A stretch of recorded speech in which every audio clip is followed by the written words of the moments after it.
Boa noite, meus irmãos. Eu sou Gleidson Dantas e você está num pouco da palavra. Ok? Como eu coloquei lá nos meus stories, hoje nós vamos falar um pouco a respeito da volta de Cristo. Ela é antes da grande tribulação ou depois da grande tribulação? Por que eu decidi fazer esse vídeo? Eu gravar esse áudio, na verdade. Porque existe uma grande dúvida na vida dos cristãos, entre vários homens cristãos, teólogos, que divergem dessa questão. Uns acreditam que a volta de Jesus ela vai ser antes da grande tribulação, outros acreditam que a volta do Senhor Jesus Cristo ela vai ser depois da grande tribulação. E essa é uma dúvida, uma questão que não é da agora. Ela é de muito tempo atrás. Muitos grandes cristãos, reformadores, alguns deles acreditavam que Jesus voltaria antes e outros acreditavam que Jesus voltaria depois. Charles Spurgeon, tido como o príncipe dos pregadores, ele acreditava que a volta de Jesus Cristo seria antes da grande tribulação. Já Jonathan Edwards, ele acreditava, John Wesley, ele acreditava que a volta de Cristo ela seria depois da grande tribulação. E não só eles, mas como muitos outros. Nos tempos atuais aí nós temos vários cristãos que acreditam também, muitos pregadores renomados, muitos homens de Deus, que têm essa mesma divergência. Você vai ter o pastor Marcos Feliciano, o pastor Napoleão Falcão, você vai ter, esqueci o nome dele aqui agora, o pastor Oziel, se não me falha a memória. Eles acreditam que Jesus voltará antes. E aí você tem Augusto Nicodemos, Hernandes Dias Lopes, você tem John Piper também, e eles acreditam que Jesus voltará depois da grande tribulação. A grande questão é que existe uma grande quantidade de escatologias que uma diverge da outra. Existe outro ponto também, tem outras pessoas que acreditam que Jesus volta no meio da grande tribulação, só que esse aí eu não vou tocar no assunto porque não tem muita base bíblica para isso. Eu quero me apegar apenas a esses dois pontos aqui. O que acontece? Nós cristãos, muitas das vezes, nós chamamos um de herege. Você é pré-tribulacionista, então você é um herege. Você é pós-tribulacionista, você é um herege. A grande questão é que nós podemos discordar sobre a vinda. Quando vai ser a vinda? Se vai ser antes ou vai ser depois. Mas todos nós concordamos em uma coisa. Ele vai voltar. Ninguém diz que Jesus não vai voltar. Ninguém diz que a igreja de Jesus não vai ser transformada, não vai ser arrebatada. Todos nós concordamos com isso. Divergimos apenas a respeito do tempo. Portanto, logo não se torna uma heresia acreditar no pré ou acreditar no pós. Tem aqueles que acreditam, sempre foi ensinado assim, porque sempre foram ensinados assim. Tem outros que acreditam porque foi levado a acreditar agora. E o que aconteceu comigo?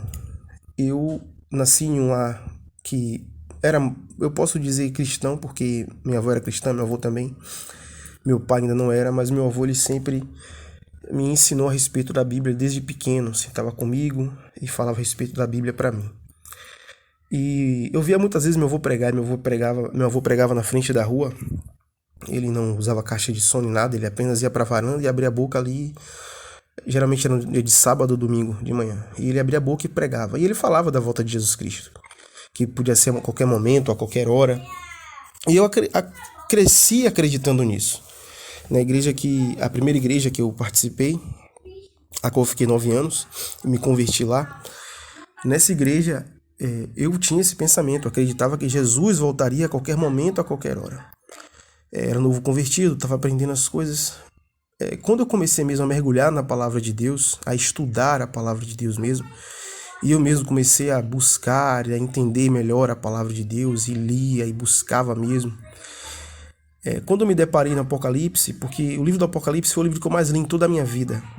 Desde quando eu não era cristão, desde quando eu não tinha nada com Jesus Cristo, não queria nada com Jesus naquela época.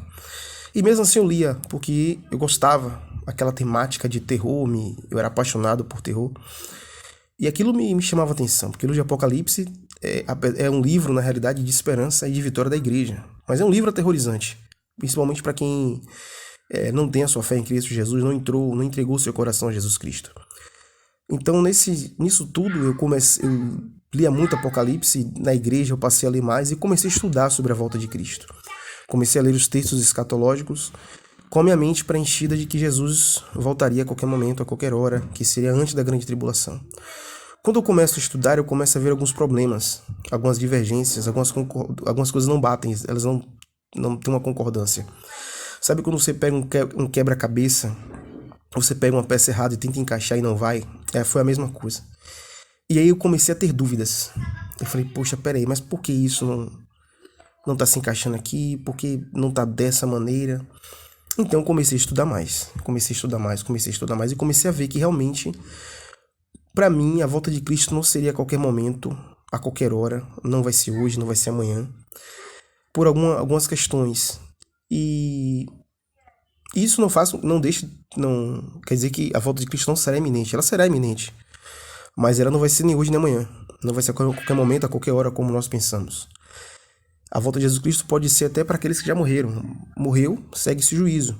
Mas para nós que estamos vivos, não acredito que será a qualquer momento, a qualquer hora. Não vai ser hoje, não vai ser amanhã. Por alguns motivos, esses motivos eu vou te apresentar na palavra. Então, quando eu comecei a ter dúvidas, eu comecei a estudar, eu comecei a ver que realmente Cristo ele voltaria depois da grande tribulação. E o que faria mais sentido até pela história da igreja. Então, eu na dúvida, eu fui consultar meu pastor algumas vezes e o pensamento que ele não tinha muita ideia formada sobre isso, mas ele acreditava que seria no meio da grande tribulação, nem antes nem depois, mas no meio. Mas aquilo também não tirou essa dúvida, eu continuei ali buscando e buscando, quando eu tive a ideia de pegar várias escatologias. Eu falei, eu vou ler a escatologia das Assembleias de Deus, o que é que eles defendem. Vou ver as escatologias da Igreja Reformada, as pessoas que seguem a Igreja Reformada, e vou pegar também a escatologia da Igreja Adventista. E eu comecei a ler elas, e eu vi que todas as três elas tinham divergências. Elas concordavam em algumas coisas, porém divergiam em outras. Então pensei logo, olha, então não é só eu que tenho então esse problema. Outras pessoas também têm essas questões, têm essas dúvidas, porque três tipos de escatologias que defendem alguns pontos, eles concordam em alguns pontos, mas em sua maioria eles discordam. E eu comecei a estudar a Bíblia mais e comecei de fato a ver que realmente a volta de Cristo não seria antes da grande tribulação. Os textos que a palavra de Deus fala, e é o texto que é mais citado quando você vai estudar sobre isso, é lá em Mateus capítulo 24. O texto ele começa dizendo bem assim: Tendo Jesus saído do templo, enquanto se retirava, seus discípulos aproximaram-se dele para lhe mostrar as edificações do templo. Mas ele lhe disse: Não estás vendo tudo isso? Em verdade vos digo que aqui não ficará pedra sobre pedra, que não seja derrubada. Estando ele sentado no Monte das Oliveiras, seus discípulos aproximaram-se dele, em particular, dizendo: Diga-nos quando estas coisas, acontecerão. E que sinal haverá da tua vinda e do fim do mundo? Jesus lhe respondeu: Tende cuidado para que ninguém vos engane, porque virão muitos em meu nome, dizendo eu sou Cristo, e enganarão a muitos. Ou seja, o princípio das dores vai falar a respeito do engano. Muitos virão dizendo que, olha, eu sou Cristo. E isso já acontece há um bom tempo. Desde os tempos dos discípulos, Jesus ele volta para os céus, ele retorna para a sua glória. E quando a igreja começa a ser estabelecida, começa a aparecer várias heresias, inclusive muitos homens dizendo que era justamente Jesus Cristo. Porque virão muitos em meu nome, dizendo eu sou Cristo, e enganarão a muitos. E ouvireis falar de guerras e rumores de guerras. Não fiqueis alarmados, pois é necessário que assim aconteça, mas ainda não é o fim.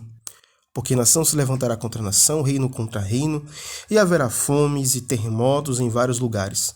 Mas todas essas coisas são os princípios das dores.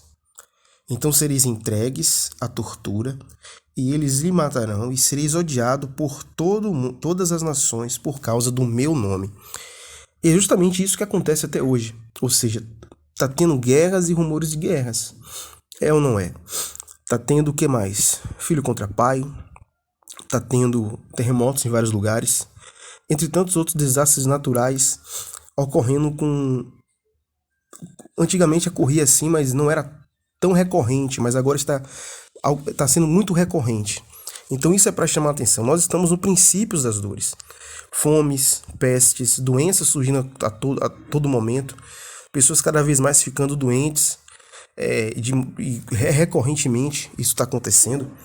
Então a palavra de Deus também vai dizer que vai surgir falsos profetas que vão enganar a muitos, e por se multiplicar a maldade, o amor de muitos vai se esfriar. Mas quem perseverar até o fim será salvo. Esse evangelho do reino será pregado no mundo inteiro para testemunho a todas as nações, e então virá o fim. Ou seja, além dos cristãos serem perseguidos, que acontece isso até hoje, se você for procurar na internet, você vai encontrar aí vídeos terríveis de cristãos sendo mortos no Irã, cristãos sendo perseguidos e mortos em alguns lugares da África. Então, a perseguição à igreja continua. E vai falar também que quando todo evangelho for pregado a toda criatura, então virá o fim. Logo depois disso, Jesus ele vai vai falar a respeito da grande tribulação. Muitas outras pessoas discordam disso. Quem geralmente segue essa linha que Jesus volta antes, acredita que não há uma linearidade nesse texto, né? Eles não... tá falando... Depois vai falar de Israel e tudo isso. Mas essa questão que eu vou entrar aqui agora, ela é interessante. Israel era exemplo. Deus colocou Israel como exemplo para as nações. Israel rejeitou Deus. Isso não significa que Deus não tenha promessa com Israel, que Deus não ama Israel. Deus ele ama, ele tem um amor por Israel de uma maneira muito grande. Mas quando Jesus Cristo ele vem, o povo de Israel rejeita Jesus Cristo. E o que é que Jesus Cristo ele faz? Ele morre na cruz, e todo aquele que nele crê é salvo. Seja ele egípcio, seja ele romano, seja ele judeu, seja ele americano, quem for. A partir desse momento, nós fomos enxertados em Israel.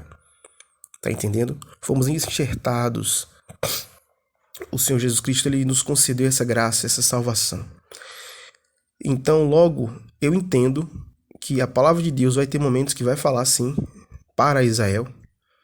Mas quando se trata de salvação, quando se trata da grande tribulação, quando se trata do arrebatamento, ele está falando de modo geral. Ela está falando de quem é santo. Santo não é aquele que rejeitou a Deus. Ele não pode ser chamado de santo porque rejeitou a Deus. Santo significa separado. Separado para Deus. Então, se Israel até hoje, se os judeus até hoje não acreditam que Jesus é o Salvador, como eles podem ser chamados de santos? Aí entra em outro questionamento. E aí Cristo ele começa a falar então a respeito da grande tribulação. Quando virdes no lugar santo a abominação assoladora, da qual falou o profeta Daniel, quem lê, entenda. Então, os que estiverem na Judéia, fujam para os montes. Quem estiver no alto da casa, não desça para retirar as coisas da sua casa. E quem estiver no campo, não volte para apanhar suas roupas. E ai das que estiverem grávidas e das que amamentarem naqueles dias. Olhai para que a vossa fuga não aconteça no inverno nem no sábado, porque haverá uma tribulação muito grande, como nunca houve, desde o princípio do mundo até agora, nem haverá jamais. E se aqueles dias não fossem abreviados, ninguém seria salvo, mas por causa dos escolhidos, ele será abreviado. Ele começa falando aqui a respeito da grande tribulação. Quando virdes no lugar santo, é que ele está falando de Israel. Quando ele chega aqui, porque haverá uma grande tribulação muito grande, como nunca houve desde o princípio do mundo até agora, nem jamais haverá. Por que isso? Porque a grande tribulação ela não vai ser somente para o povo de Israel, para quem está lá em Israel, mas vai ser para toda a terra. A grande tentação, como fala lá no livro de Apocalipse, a grande tentação. Então, a grande tribulação é para todo o globo terrestre, mas essa grande tribulação é para os ímpios? Essa grande tentação é para os ímpios? Não. Essa grande tribulação é para todos aqueles que são escolhidos de Deus, para aqueles que tem o nome o nome escrito no livro da vida, melhor dizendo, e que não se submeteu aos caminhos do pecado, aos caminhos da carne, não se submeteu ao sistema do anticristo, ao sistema babilônico. Então o anticristo ele irá fazer uma grande perseguição, uma grande investida final contra os santos, contra os escolhidos, contra aqueles que se arrependeram dos seus pecados e escolheram seguir a Cristo. Mas qual o motivo? O motivo é matar, o motivo é calar, o motivo é fazer com que alguns se afastem, digam, não, eu prefiro seguir o caminho do anticristo do que seguir o caminho de Deus, eu rejeito a salvação. Mas os escolhidos, eles não rejeitarão a salvação, eles não negarão o nome do Senhor. Tá entendendo?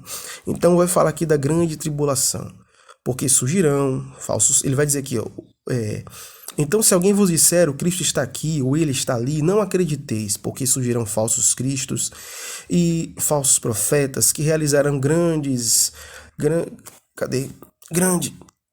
falsos profetas, porque surgirão falsos cristos e falsos profetas que realizarão grandes sinais e milagres, a tal ponto que se fosse possível, não é? Enganariam até os escolhidos.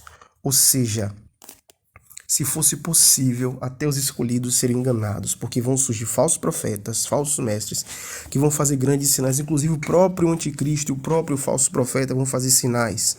Ou seja, muita gente vai ser enganada por ele, muita gente vai ser levada pelo sistema maligno de corrupção, tá entendendo? Muitas pessoas vão aderir ao sistema satânico dele, fugindo daquilo que é a palavra de Deus, fugindo daquilo que é o verdadeiro caminho da salvação, que é Cristo.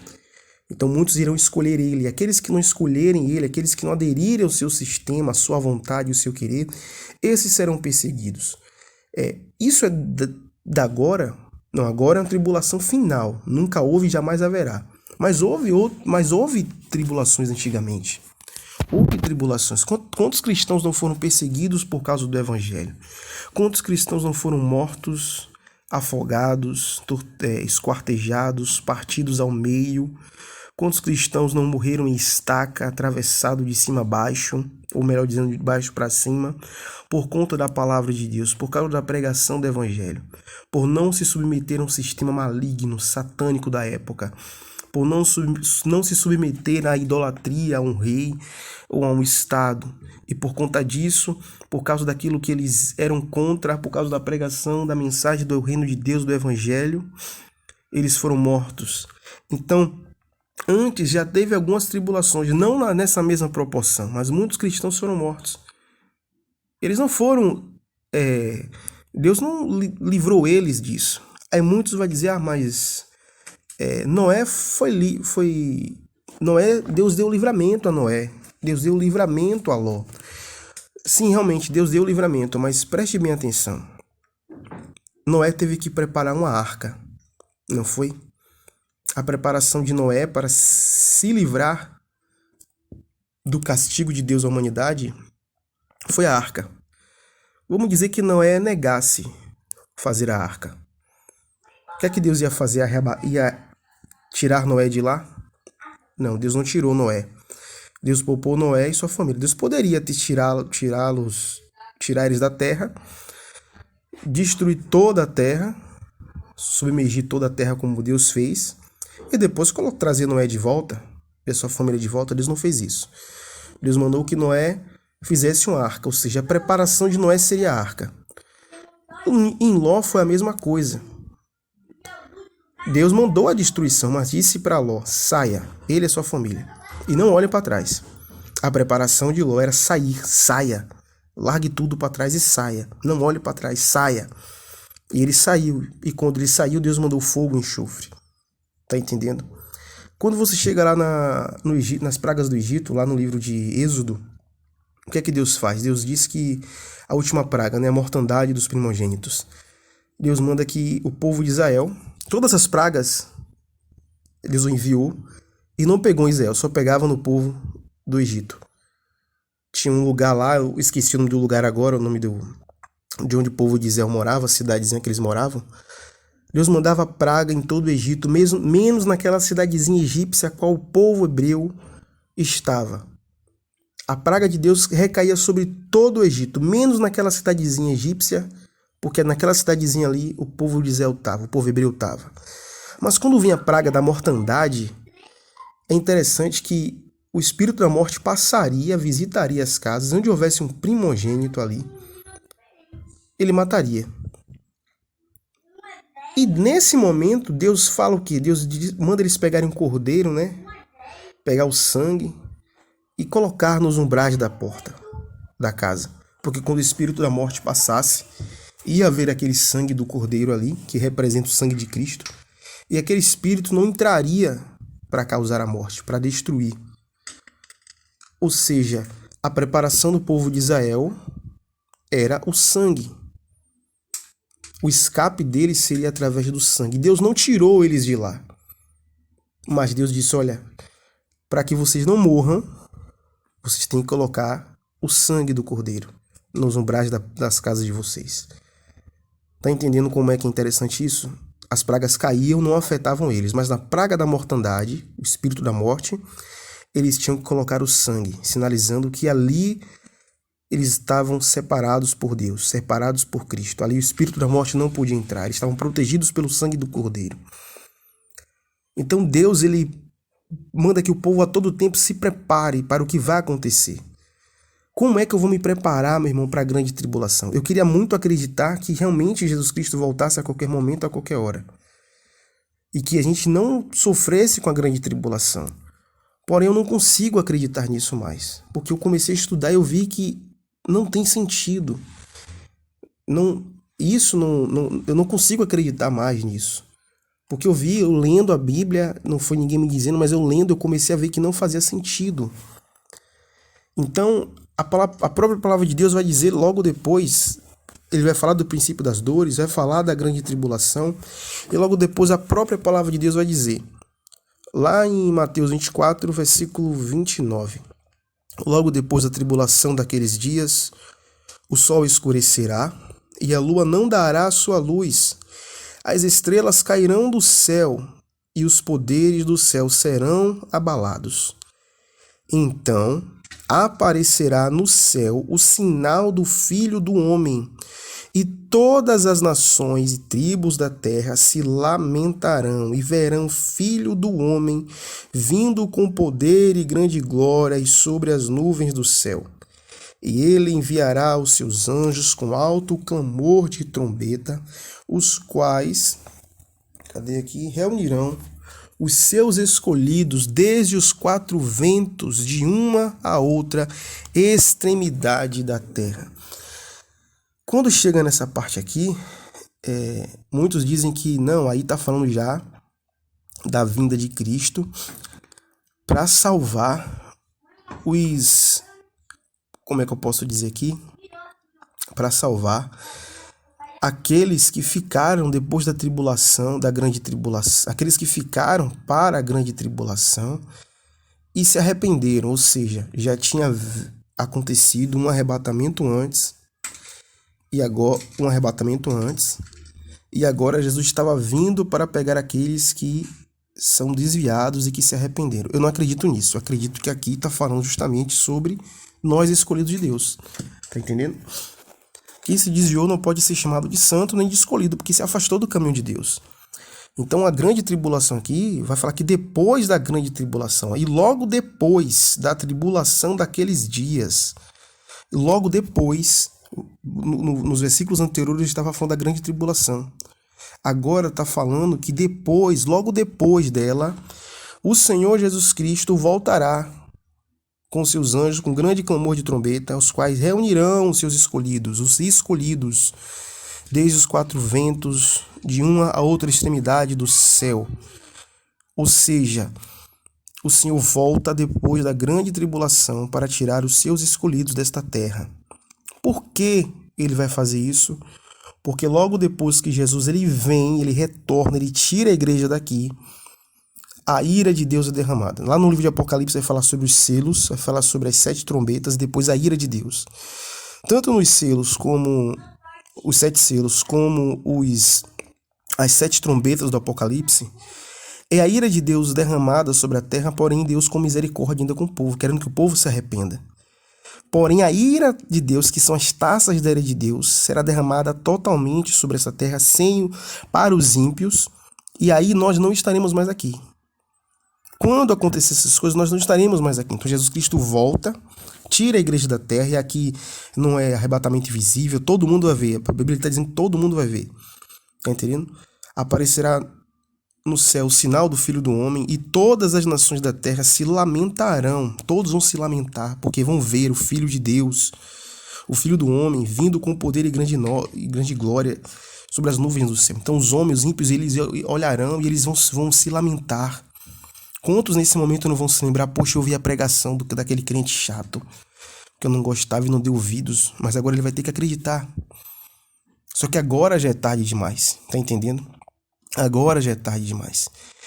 Então vai acontecer o arrebatamento, a igreja é transformada num abrir e fechar de olhos. Seremos transformados, os mortos ressuscitarão primeiro, logo depois aqueles que estão vivos serão transformados, está lá em 2 Coríntios, se eu não me engano. Logo depois nós que estamos vivos seremos transformados e subiremos.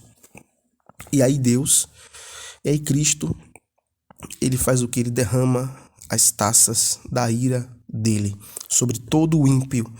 E aí não tem mais misericórdia, aí não tem mais perdão, não tem mais salvação. A salvação é antes do arrebatamento. Depois que acontece o arrebatamento, não tem mais salvação, não tem mais chance. A palavra de Deus fala de mais uma vinda. Ela não fala de 3 vindas, porque assim, Jesus veio 2000 e poucos anos atrás, nasceu de Maria. Ele cumpre o seu ministério, morre e assunto ao céu. A promessa é que ele volte mais uma vez. Se eu seguir a linha que Jesus volta antes da grande tribulação, ele volta 3 vezes, porque veio a primeira vez com Maria, a segunda vez ele retorna para tirar os escolhidos, e logo depois ele volta de novo para julgar a terra e salvar aqueles que se arrependeram no tempo da grande tribulação. Então é um negócio meio desconexo.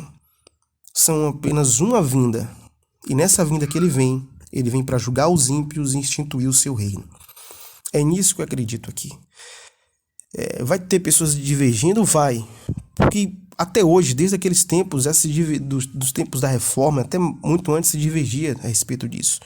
Porém, é muito bom dizer isso aqui, porque se você for pesquisar, você vai encontrar isso. Desde os tempos dos discípulos, segundo vários historiadores, a crença era que Jesus voltaria depois da grande tribulação. Aí depois de muitos anos depois, muitos séculos depois, lá em 1800 e pouco, se não me engano, foi que um rapaz, eu não lembro mais o nome dele agora aqui. Esse homem, ele por causa de uma menina, não sei, uma revelação com uma criança ela teve. E aí, eu não lembro o envolvimento, porque já li isso há muitos anos atrás. Ele acaba difundindo essa teoria que Jesus Cristo voltaria antes da grande tribulação. Eu queria acreditar nisso. Eu não queria ter que passar pela grande tribulação. Mas segundo a própria palavra de Deus, ela fala que os crentes vão passar por isso.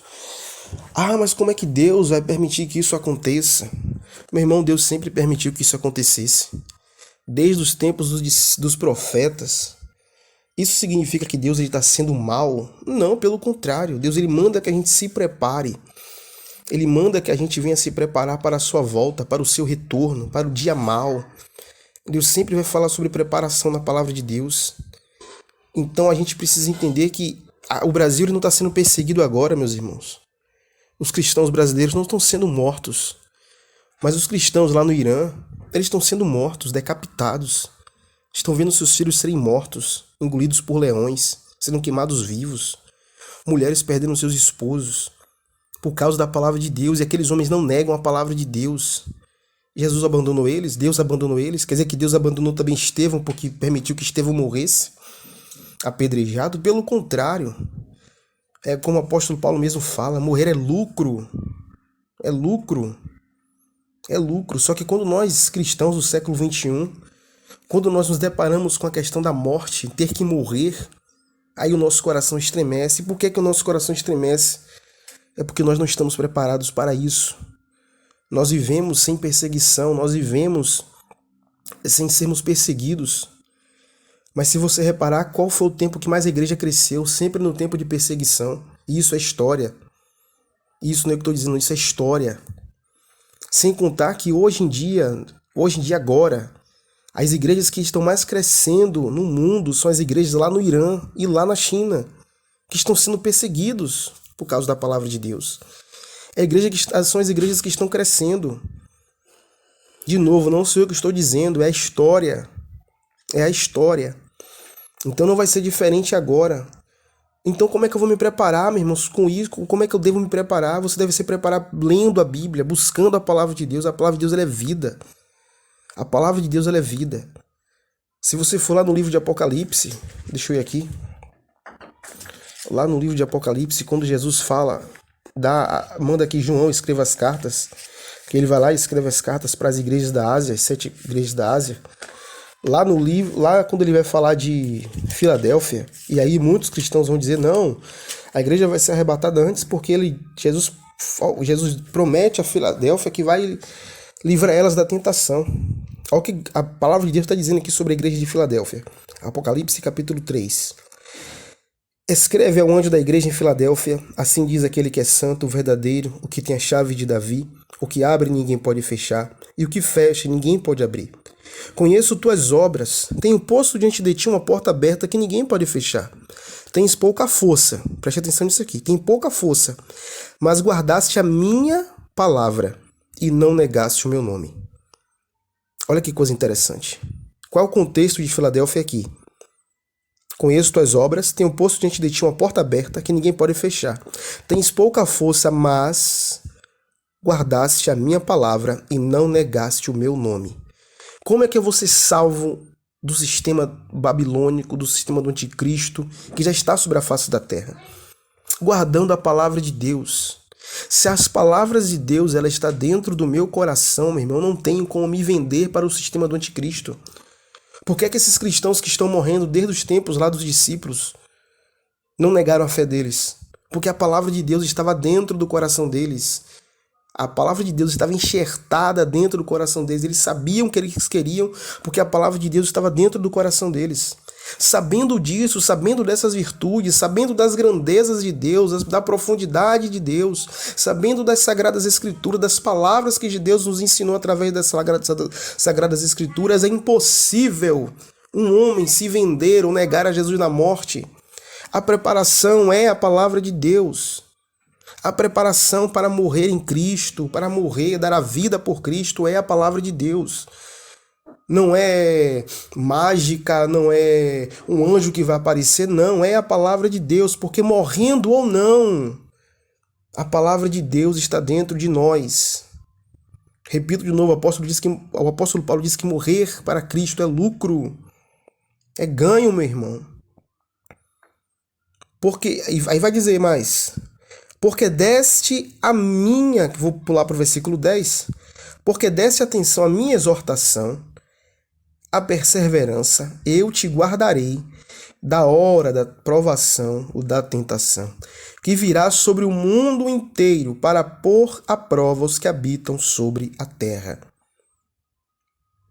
Venho sem demora, conserva o que tens, para que ninguém tome tua coroa.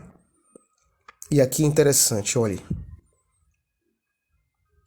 Porque deste atenção à minha exortação e a perseverança, eu também te guardarei da hora da provação que virá sobre o mundo inteiro. Ah, mas ele não falou na hora da tentação, falou da hora. Esse guardar aqui está embasado justamente no contexto de Filadélfia, no contexto que foi colocado Filadélfia. Tendo pouca força, mas guardaste a minha palavra. Deus não vai tirar a igreja de Filadélfia, Deus não vai tirar o povo dele da tribulação. Porque se Deus fizesse isso, eu acho que seria muito injusto. Eu iria pensar, poxa, Deus poderia estar livrando agora o pessoal do Irã. Por que é que Deus permitiu então os cristãos lá no Irã morrer?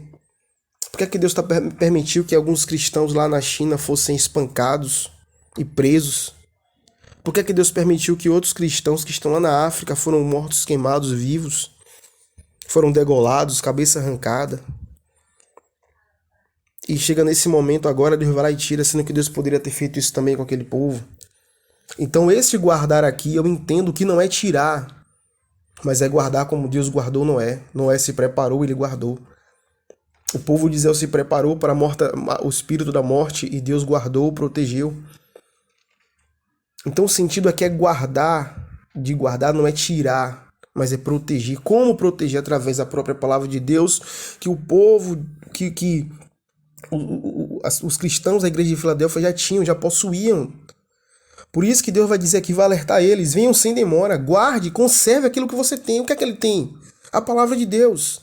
Eles têm a palavra de Deus nele, a palavra de Deus está enxertada nele, conserve o que tem, ou seja, mantenha-se desse jeito, mantenha-se dessa maneira, para que ninguém tome a tua coroa, ninguém tome a tua salvação, o teu galardão.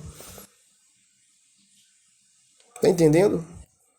Então não é tirar, mas Deus guardaria eles, porque eles guardaram a palavra de Deus, logo eles não seriam tentados. E essa aprovação não é para os ímpios, é para quem fala do nome de Jesus, é para quem se diz cristão. Os ímpios não precisam ser provados porque eles já estão no mundo, já seguem Satanás e seus demônios. Vão ser tentados a quê? Vocês já estão na mão de Satanás. Mas eles terão a oportunidade de se arrependerem por causa da pregação do evangelho que continuará quando os selos forem abertos, quando as trombetas forem tocadas, quando as duas testemunhas aparecerem, que aí é outro mérito também que nós vamos conversar em outro vídeo que eu vou falar mesmo, dar o estudo do Apocalipse, do primeiro capítulo até o último. Não vai ser agora, porque eu não tenho tempo, não estou tendo tempo para isso. Mas o guardar aqui Filadélfia não é tirar, mas é proteger ela, porque dentro de mim está a palavra de Deus, então eu não serei tentado eu não me entregarei ao diabo, eu não vou dar ouvido à voz do anticristo. Se junte ao meu sistema, faça parte do meu sistema, nós não iremos nos submeter a ele, porque a palavra de Deus está em nós, ela é vida. Nós sabemos o que é certo, o que é errado e o que nos chama para a correção. Nós sabemos que o verdadeiro caminho da salvação é Cristo, não o anticristo. É Cristo e não falso profeta. Então, através da palavra de Deus que está em nós, já está em nós, nós não vamos nos submeter a ele, vamos ser tentados, mas nós não iremos ceder à tentação. Porque a própria palavra de Deus vai dizer que da hora da provação ou da tentação que vai vir sobre o mundo inteiro, todos os cristãos serão tentados. Os fiéis e verdadeiros que têm a palavra dentro deles vão dizer, não, eu não vou aceitar tal sistema, eu não vou aceitar a prostituição, eu não vou me vender. E aqueles que não têm a palavra, e é muito fácil dizer aqueles que não têm a palavra, meu irmão. Olha o nosso sistema evangélico, né? Eu faço esse parêntese aqui. Olha o sistema evangélico como é que tá. Homens que só falam de dinheiro, só querem saber de dinheiro. Profecias mentirosas, homens com espírito de adivinhação dizendo que é Deus que está usando. E só dinheiro, dinheiro, dinheiro e fama, e fama, e fama. Esses homens têm a palavra de Deus dentro deles. Esses homens guardam o caminho de Deus. Não guardam. Na hora da tentação, se eles não se arrependerem enquanto é tempo, na hora da tentação eles vão cair. Mas os fiéis a Deus, aqueles que de fato guardam a palavra de Deus e prezam pela sã doutrina, eles não se venderão. Basta ver agora. Você aceita as ideologias que o mundo está colocando aí, você abraça, você concorda. Se você não concorda e você fica mal e se chateia por causa dessas ideologias, significa que a palavra de Deus está dentro de você. Mas se você já não sente nada, para você tanto faz como tanto fez, é porque esse sistema desse mundo já está dominando o teu coração. O que é pecado, o que é errado, continuará sendo pecado, continuará sendo o que é errado, não muda. Então se a Bíblia me diz que é pecado tal coisa, vai ser sempre pecado.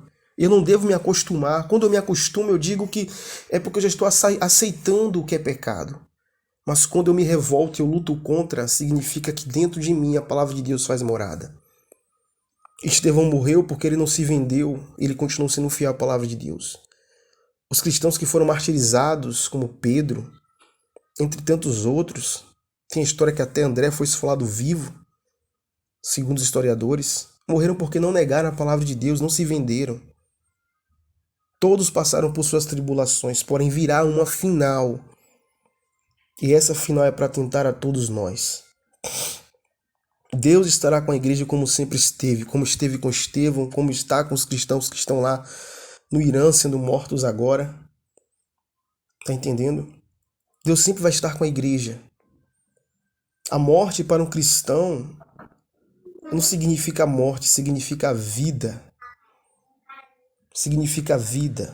Porque vai largar esse mundo. É doloroso, dá medo, claro, com certeza, somos seres humanos.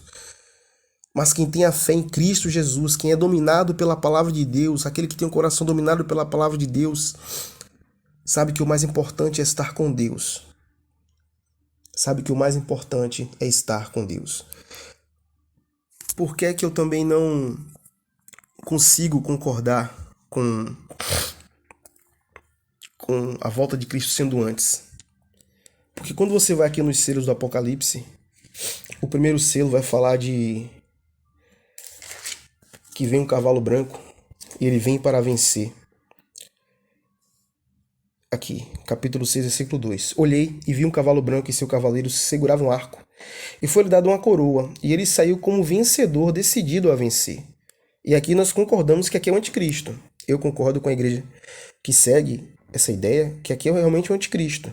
Eu não acredito que aqui seja Jesus. A igreja reformada acredita que nesse versículo 2 é Jesus e eu não acredito. Eu acredito que seja de fato o anticristo. Ele saiu como vencedor, decidido a vencer. Ou seja, ele não venceu ainda, ele saiu como vencedor, decidido a vencer, vou vencer. Ele saiu com ímpeto de vencedor, aquele que sai mesmo decidido a vencer, não, eu vou vencer hoje. Mas ele não venceu. E o que é que a palavra de Deus ela fala mais? Ela fala que o livro de Apocalipse ele é dividido em algumas partes e ele torna a repetir de novo. Cadê? Deixa eu achar aqui, onde é que tá falando aqui? A besta que subiu do mar. Cadê? Capítulo 13, versículo 5, vai falar, diz assim, sobre a besta, que é o anticristo. Foi-lhe dada uma boca que proferia coisas arrogantes e blasfêmias, e foi-lhe dada autoridade para agir durante 42 meses. Ela abriu a boca para blasfemar contra Deus e difamou seu nome, seu tabernáculo e os que habitam no céu. Também foi-lhe permitido atacar os santos e vencê-los, e foi-lhe dada autoridade sobre toda a tribo, povo, língua e nação. Aqui está falando do povo santo. Esse povo santo aqui, muita gente fala que é o povo de Israel, mas ainda que seja o povo de Israel, vai falar também do povo da igreja. Ah, mas não está dizendo que é a igreja. Santos é aquele que é separado. A igreja é o quê? Ela não é separada? Ela no corpo de Cristo, não é separado do mundo, então pronto, é santo. Ele saiu para vencer os santos, porque ele vai fazer uma grande perseguição e muitos cristãos vão morrer, por quê? Porque não vão se vender ao sistema do anticristo. Isso significa que o anticristo está vencendo? Não. Na mentalidade dele, talvez ele esteja vencendo, matar um cristão. Mas pelo contrário, os cristãos morreram, mas eles vão ressuscitar, eles vão voltar novamente, com o corpo transformado. Ele só contribuiu, na realidade, para o reino de Deus. Mas ele vai perseguir a igreja. Ele saiu decidido a vencer. O primeiro selo do Apocalipse, o cavalo branco. Ele sai como vencedor, decidido a vencer. Por quê? Porque foi-lhe dado autoridade.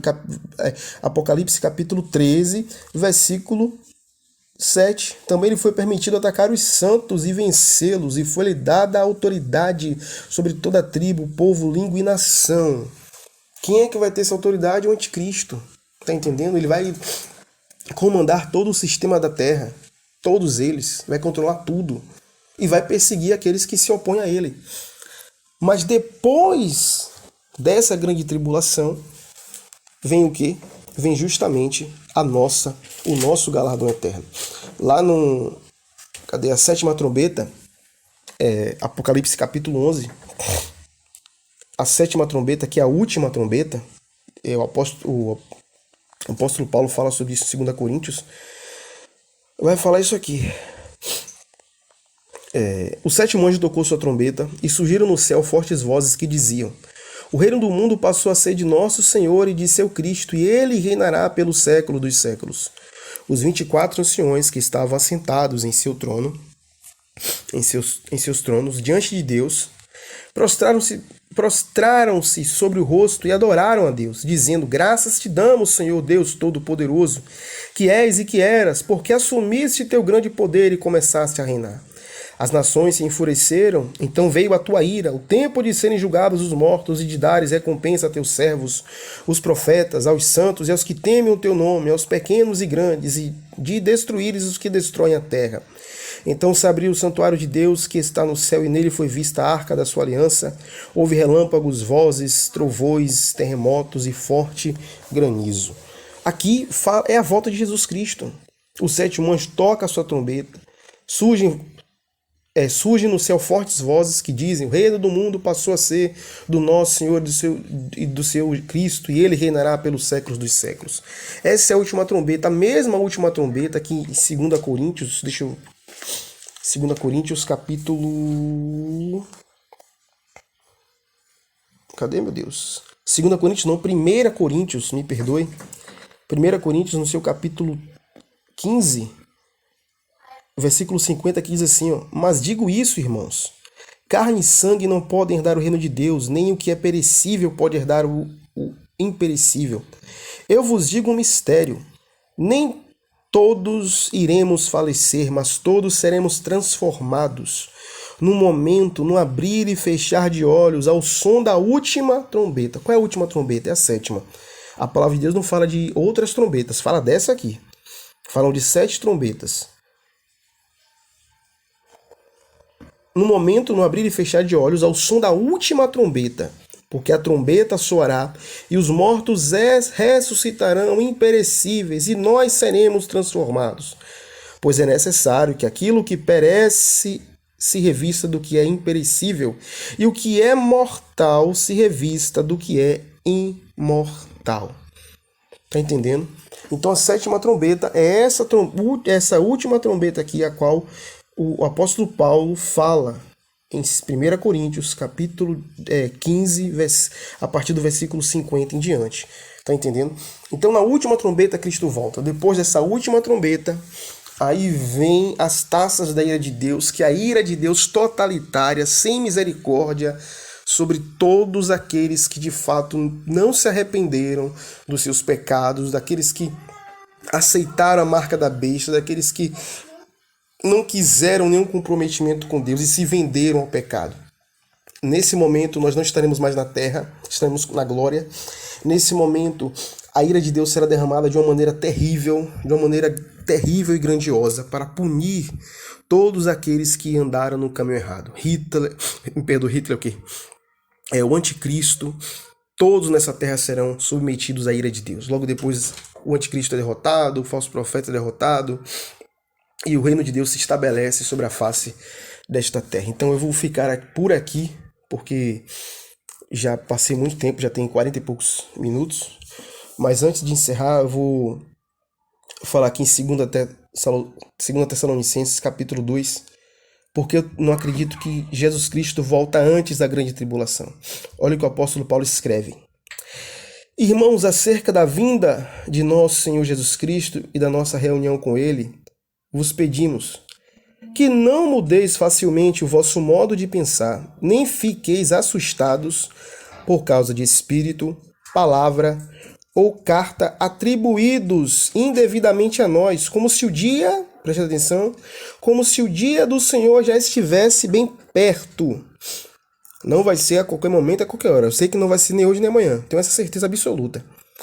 Bem perto. Ninguém vos engane de modo algum, pois isso não acontecerá sem que primeiro venha a apostasia, já está acontecendo, e seja revelado o homem do pecado, o homem, não é os homens, o homem do pecado, o filho da perdição, que se opõe e se levanta contra tudo que se chama Deus ou é objeto de adoração, a ponto de se assentar-se no santuário de Deus, apresentando-se como Deus. Quem é esse? É o anticristo, está falando do anticristo aqui. É o anticristo. Ele vai dizer, olha, no versículo 2, Não mudeis facilmente o vosso modo de pensar, nem fiqueis assustados por causa de espírito, palavra ou carta, atribuídos indevidamente a nós, como se o dia do Senhor já estivesse bem perto. Ah, Jesus vai voltar hoje, meus irmãos. E a igreja está apavorada, agoniada, qualquer coisa. Meu Deus, Jesus vai voltar, Jesus vai voltar. E o apóstolo Paulo, desde naquele tempo, já estava dizendo para os irmãos, olha, não fiquem quietos, como se o dia do Senhor fosse agora. Pois é necessário que venha a apostasia, é necessário que seja revelado o homem do pecado, o filho da perdição, que se opõe, se levanta contra tudo que se chama Deus ou é objeto de adoração, a ponto de assentar-se no santuário de Deus, apresentando-se como Deus. É necessário que ele se revele. Ele não se revelou ainda. Então eu sei que Jesus não volta hoje. Ele se revelou, você sabe quem é o anticristo? Ele já se manifestou aí, ele já resolveu o problema da humanidade. As pessoas, toda a humanidade já está idolatrando somente um Deus que não é o nosso Deus, é o Deus deles lá. Porque aqui vai dizer, aquele que se opõe se levanta contra tudo que se chama Deus, ou seja, todo tipo de adoração, ele não vai aceitar que as pessoas adorem outra coisa a não ser ele. A adoração vai ser somente para ele. Por isso que ele vai se levantar contra. A ponto de se assentar-se no santuário de Deus, apresentando-se como Deus. Quem é esse? Esse é o anticristo. Depois de um tempo vou fazer um estudo mais aprofundado, onde vou falar do capítulo 1 de Apocalipse até o último capítulo de Apocalipse, para termos um entendimento muito melhor sobre isso aqui. Eu vou estar orando, pedindo a Deus sabedoria e tempo para fazer isso, porque demora muito. Mas eu deixei isso aqui para os irmãos entenderem qual é a minha posição em relação à volta de Cristo. E que se você não acredita nessa minha posição, amém. Se você acredita, amém também. Pois acima de tudo, o mais importante não é você achar que vai ser hoje, ou que vai ser amanhã, ou que vai ser depois, ou que vai ser antes, no meio, ou depois da grande tribulação. O mais importante é nós entendermos que Jesus ele vai voltar e que nós devemos nos preparar. Isso aqui é importante. Jesus vai falar sobre a preparação. Nós estamos preparados. É isso que nós precisamos entender. É a preparação, meus irmãos, que vai nos fazer vitoriosos, seja antes do arrebatamento, seja depois do arrebatamento, seja antes da grande tribulação, seja depois da grande tribulação. O mais importante é nós nos prepararmos para esse dia. É certo que Jesus ele vai voltar com poder e grande glória no tempo determinado, no tempo a qual o Senhor determinou para voltar. Eu acredito que seja depois da grande tribulação. Depois dessa grande tribulação, ele retornará, ele voltará. Qual dia, qual hora, não sei, mas eu sei que ele voltará. Agora, se você acredita que é antes, se prepare também, se revista também, cubra o teu corpo com a palavra de Deus, cubra o teu corpo com a presença de Deus, se revista, aleluias, do Senhor Jesus Cristo, porque é isso que é importante. Amém? Que Deus abençoe a todos em nome do Senhor Jesus Cristo.